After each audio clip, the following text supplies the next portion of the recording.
For those watching this in the future, I hope memories of this period are long forgotten.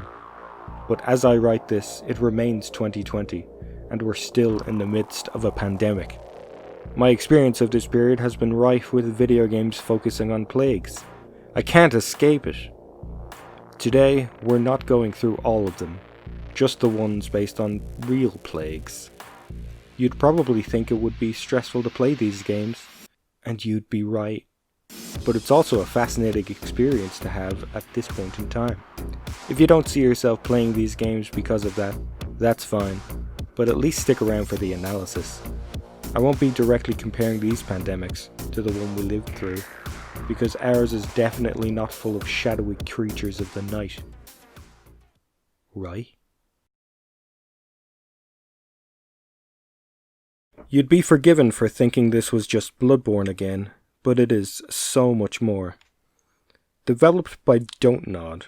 Yes, the Life is Strange people.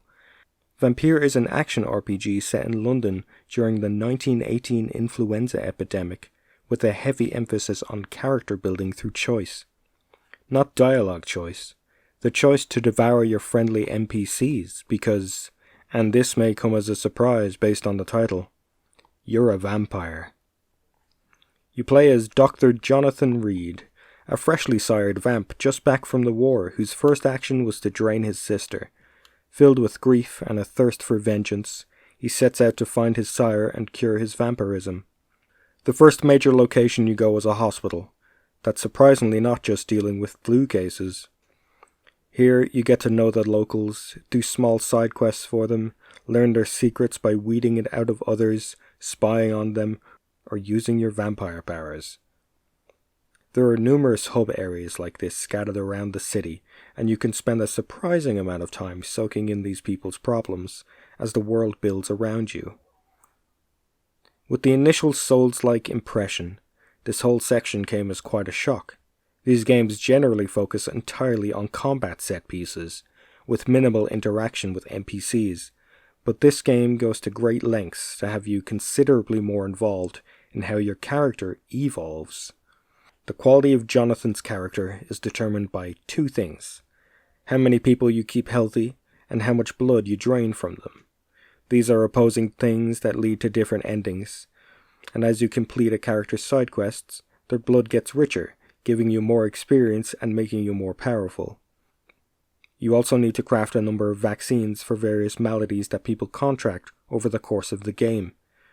To level up you need to sleep, which will transition the game to the next day. The higher or lower the quality of health in a region at the end of each day could cause something to happen. The health quality is also directly affected by your actions in the story. Sometimes detective work is required to find a secret, better outcome. As much as all of that was a mouthful, it's not as hard as it seems to stay on top of things, as you can prep vaccines ahead of time, and the map is not very large as shortcuts open up everywhere. I did embrace one person throughout the game, as I was tragically underleveled for a boss. That was kind of my own fault for refusing to level up more often, so as not to affect the world state. Oh shit, I just realized that there's a boss where you have this dude, and if you embrace him during the boss battle to regain your health and stop the boss from getting their health back, it counts towards your death count, and it's a bad thing. Watch out for it! Apart from that, the level scaling is wild, and a single level could shift the tide in your favor if you're having trouble in an area.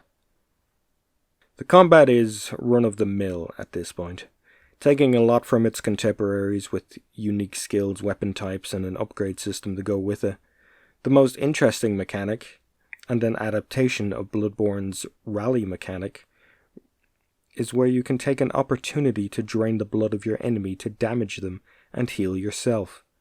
Luckily, this doesn't affect your ending because you're killing religious zealots, and who cares about them, right? Haha! I realize I haven't been too critical, but this game is not without its faults. It steals plot points liberally from Vampire the Masquerade Bloodlines. You constantly have to deal with mid-level loading if you're moving too fast through an area, and you can accidentally cut off a character's questline while having what you think is a chat with somebody else. Stamina management is terribly balanced and makes juggling multiple enemies difficult, along with having no defensive abilities other than a dodge. The publisher, Focus Home Interactive, have become known for having a distinct level of jank in their games, and Vampyr fills that quota quite readily. Much more than the game I'll talk about next, which coincidentally was also published by Focus Home. Vampyr was pleasantly surprising. I didn't expect myself to commit to it, especially not at this point in time. Maybe the notion of directly helping to cure the sick made it a lot easier. In the long run, while it lacks in variety and scope, the focused interplay of social dynamics and the dichotomy of Jonathan's history as a doctor versus his vampire urges is a struggle you will feel as the game progresses, and know that just a little taste of this person's blood will get you through the boss you're stuck on.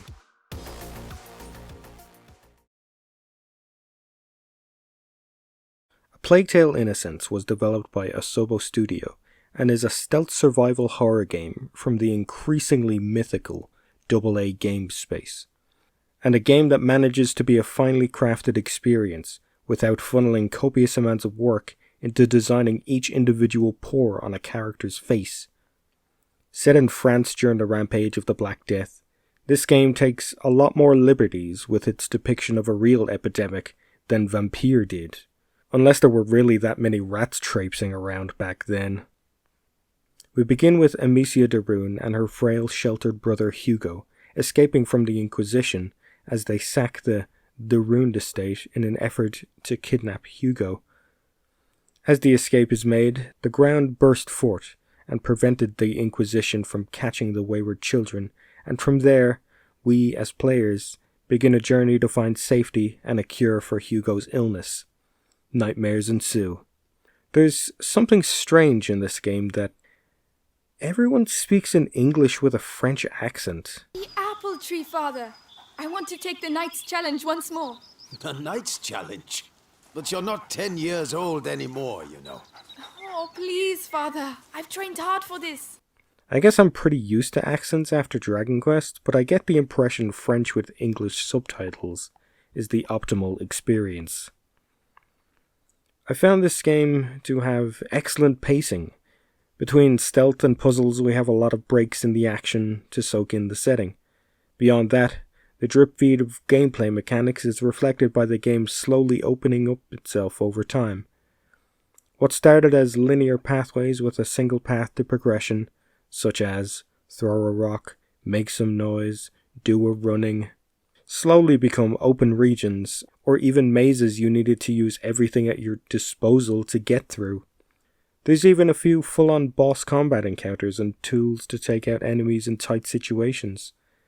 You can use alchemical knowledge gained over the course of the game to craft and upgrade equipment. It all gives the game a steady flow, with every new item fundamentally changing how the game progresses and how you play.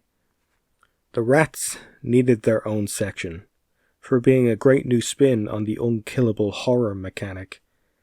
It's quite a while before you fully experience them, existing as a mysterious shadow, stripping the bones of the dead and erupting in floods from a distance. But you soon get too close for comfort, a pulsating mass echoing a cacophony of squeaks as you seek the light in the darkness. I'll admit, I needed to take a break from this game for its depiction of the plague. From the charred carriers to the marked houses, and the wake of destruction left by the rats. Granted, the game often enters the realm of the absurd, but real-world events made it too hard to stomach.